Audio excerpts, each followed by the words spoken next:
Once again, we've come to the end of another week, and I feel so thankful to be one of your Family Church pastors.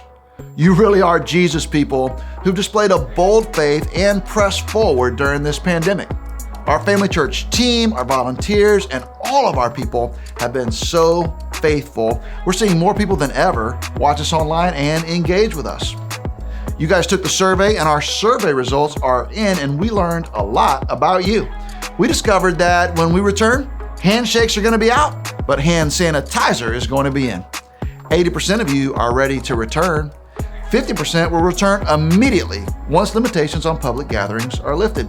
30% look forward to returning, but you have some concerns and you want to take some precautions. We hear you. About half of you have been impacted financially through this pandemic. 12% of our respondents have been furloughed. 20% have seen decreased business revenue. 12% have received salary reductions, and 5% have lost their jobs. And yet through all of that, you have been so faithful to give and to serve and to help one another. And that's what makes our church strong, financially, spiritually, and in all the ways that we're loving our neighbors. Now, I know that the curve is bending towards gathering face to face.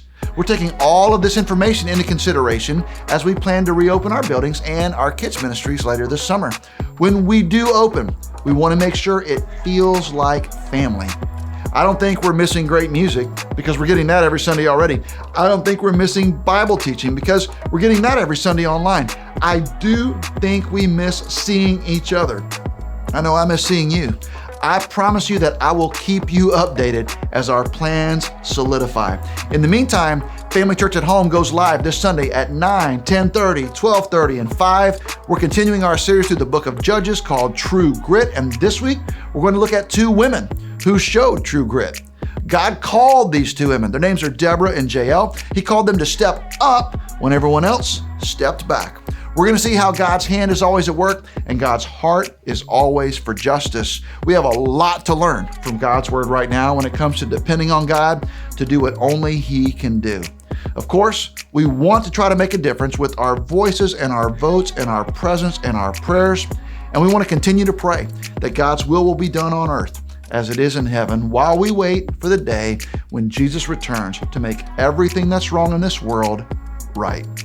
I do love you, and I do hope that you have a great weekend.